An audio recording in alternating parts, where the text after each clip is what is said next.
नमस्कार दोस्तों, स्वागत है आपका न्यूज 727 चैनल पर। उससे पहले अगर आपने अब तक चैनल सब्सक्राइब नहीं किया है तो चैनल सब्सक्राइब कीजिए और साथ ही साथ बेल के आइकॉन पर क्लिक कीजिए। आज हम एक जानकारी वाली खबर आपको बताएंगे। खबर है कि जियो मार्ट प्लेटफॉर्म ने अमेज़न और फ्लिपकार्ट को टक्कर देने के लिए पहले से ही तैयारी करनी शुरू कर दी है। कंपनी के पास भारतीय उपभोक्ताओं के लिए कई छोटे व्यापारी और किराना स्टोर हैं। व्हाट्सएप अब अमेज़न और वॉलमार्ट के स्वामित्व वाली फ्लिपकार्ट को रिलायंस रिटेल के ई कॉमर्स वेंचर जियो मार्ट के जरिए टक्कर देने के लिए पूरी तरह से तैयार है। इसकी जानकारी बुधवार को फेसबुक और रिलायंस इंडस्ट्रीज लिमिटेड के बीच हुई साझेदारी के दौरान की गई है। बता दें कि रिलायंस ने घोषित किया है कि फेसबुक ने जियो प्लेटफॉर्म लिमिटेड में 9.99% हिस्सेदारी खरीदी है, जिसकी कीमत 43,574 करोड़ रुपए है। इस साझेदारी के दम पर फेसबुक रिलायंस के जियो प्लेटफॉर्म के जरिए भारत में अपना विस्तार करेगी। कंपनी के लिए भारत 480 मिलियन से अधिक कनेक्टेड यूजर्स के साथ चीन के बाद दुनिया का दूसरा सबसे बड़ा इंटरनेट बाजार है। रिलायंस रिटेल ने इस साल जनवरी में जियो मार्ट को महाराष्ट्र के नवी मुंबई, ठाणे और कल्याण क्षेत्रों में पायलट टेस्टिंग के आधार पर पेश किया था।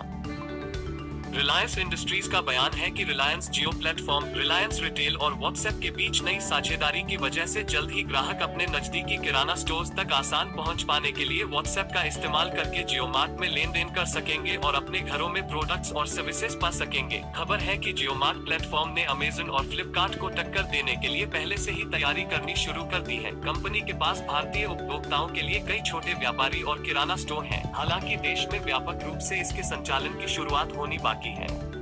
रिलायंस जियो जिस तरह अमेज़न और फ्लिपकार्ट को टक्कर देने के लिए जियो मार्ट को आगे बढ़ाने की योजना बना रही है, वहीं दूसरी ओर व्हाट्सएप ने भारत सहित कुछ अन्य बाजारों में छोटे बिजनेस के लिए अपने मूल प्लेटफॉर्म में बदलाव किए हैं। फेसबुक के स्वामित्व वाली कंपनी ने जनवरी 2018 में छोटे और मध्यम उद्यमों के लिए संचार आसान बनाने के लिए एक समर्पित व्हाट्सएप बिजनेस ऐप लॉन्च किया। इसके अलावा व्हाट्सएप पे भी जारी किया, जिससे पेमेंट करना आसान हो जाए। हालांकि यह फीचर फिलहाल टेस्टिंग मोड में है। इस फीचर के चलते यूजर्स ऐप के अंदर से ही डिजिटल लेन देन कर सकते हैं। यह नोट करना भी महत्वपूर्ण है कि देश में पहले से ही व्हाट्सएप के 400 मिलियन यानी 40 करोड़ से अधिक यूजर्स हैं। तो दोस्तों, अगर आपको ये न्यूज अच्छी लगी है तो कृपया इस चैनल को सब्सक्राइब कीजिए और हाँ, बेल के बटन पर क्लिक कीजिए ताकि आपको मेरे आने वाले वीडियो की जानकारी भी मिल सके।